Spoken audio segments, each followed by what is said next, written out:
ஐஷு தான் ஒரு ஃப்ளைட்டில் மீட் பண்ணேன். ஐஷு வந்து இந்த மாதிரி ஒரு கதை இருக்குது அப்படி சொன்னாங்க. எனக்கு ரொம்ப பிடிச்ச ஆர்டிஸ்ட் காக்கா மோட்டை, அவனோட முக்கியமான பிரேக் அந்த படம் நான் தான் மியூசிக் பண்ணேன் அவங்களுக்கு. ஸோ அதுக்கப்புறம் நாங்கள் வேலையே செய்யலை, இப்போ தான் வேலை செய்கிறோம். அவங்க அந்த கதை வந்து அனுப்புகிறேன்னாங்க. எனக்கு ஒரு டவுட்டு, ஐஷு கதை அனுப்புது, நமக்கு எப்படி இருக்கும் கேரக்டர்? ஏதாவது மொக்க பண்ணி அனுப்பிச்சிடுமா? 15 நிமிஷம் 20 நிமிஷம் தான் இருக்குமா? கெஸ்ட் ரோல் மாதிரி தான் அனுப்பிச்சி விடுமே, ஐஷு கொஞ்சம் கேர்ஃபுல்லாக டீல் பண்ணுவோம் அப்படின்னு சொல்லிட்டு கதை கேட்டேன். கதை கேட்க ஆரம்பிக்கும் போது பண்ணுற ஐடியாவில் இல்லை நான். ஸோ ஆனந்த் வாங்க கதை கேட்குறேன்னு கேட்டேன். இன்டர்வல் பிளாக் அப்போ உண்மையாகவே அழுதுட்டேன் நான். உண்மையாகவே it is so nice the narration. அப்போ சொல்லிட்டேன், சார் இந்த படம் நான் கண்டிப்பாக பண்ணுறேன், நீங்கள் செகண்ட் ஹாஃப் சொல்லுங்கள் அப்படின்னு. அப்படியே ஓடிடலான்னு பார்த்தாரு ஆனந்த். இருந்தாலும் உட்கார வச்சு செகண்ட் ஹாஃப் உட்கார வச்சு கேட்க வச்சு. It's a nice film. ஒரு ஒரு ஒரு ஃபேமிலி ட்ராமா அண்ட் ஒரு கப்புள்குள்ளே இருக்கிற டிஃப்ரென்சஸ்ஸு என்னென்னா, இப்போ ஒரு கப்புள் டிவோர்ஸ்க்கு போகிறாங்க, இல்லை ஒரு ஒரு ஒரு ட்ராமா அவங்களுக்குள்ள நடக்குதுன்னா, அது வந்து பக்கத்தில் இருக்கிறவங்க தூரத்தில் இருக்கிறவங்க எல்லாருமே 1000 பேசுவாங்க. பட் அவங்க 2 பேருக்கு ஒன்றி தான் தெரியும் அவங்களுடைய how they can put up with each other in a ரூம்னு. ஸோ அதில் நான் ரொம்ப ஸ்ட்ராங்காக பிலீவ் பண்ணுறேன். அந்த ஏரியா வந்து ஹேண்டில் பண்ணியிருக்காரு. So there'll be lot of couples. ஒரு 3 கப்புள் இருப்பாங்க அந்த ஃபிலிமில். அவங்களுடைய differences and how they handle life, இது எல்லாமே வந்து இந்த படத்தில் அழகாக சொல்லியிருக்காரு.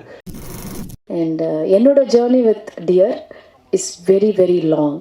லைக் கடந்த ஒரு 3 வருஷமாக ஒரு ட்ராவல் இருந்திருக்கு. ஆனந்த் காஃபிலாம் நல்லா தான் போட்டு கொடுத்தேன், சும்மா சொல்கிறாரு. நீங்கள் நெக்ஸ்ட் டைம் வாங்க, மறுபடியும் போட்டு தரேன், ஓகே?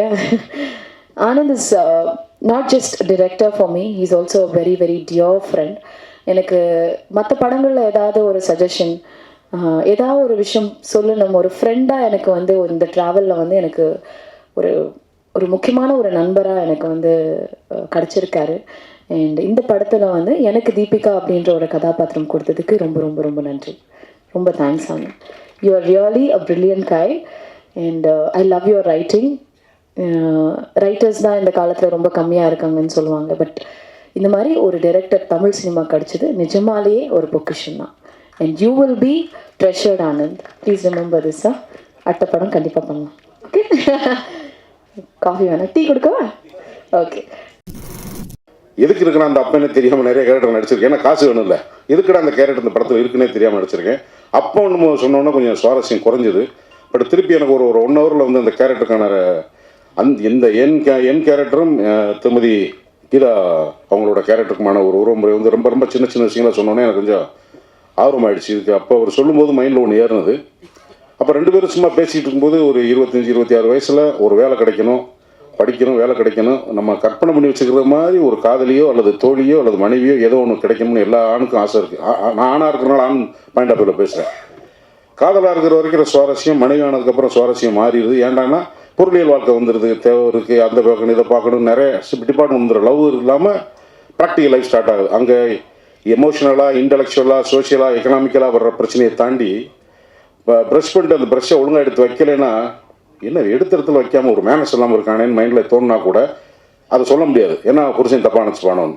கொண்டாடி இப்படி சின்ன சின்ன விஷயங்கள் கூடும்போது, சிலருடைய பிஹேவியர் கூடும்போது, பிஹேவியர் விஷயம் இருக்குல்ல, அதுதான் இந்த படத்தோட கண்டென்ட்டாக ஆனந்த ரவிச்சந்திரன் சொன்னார்.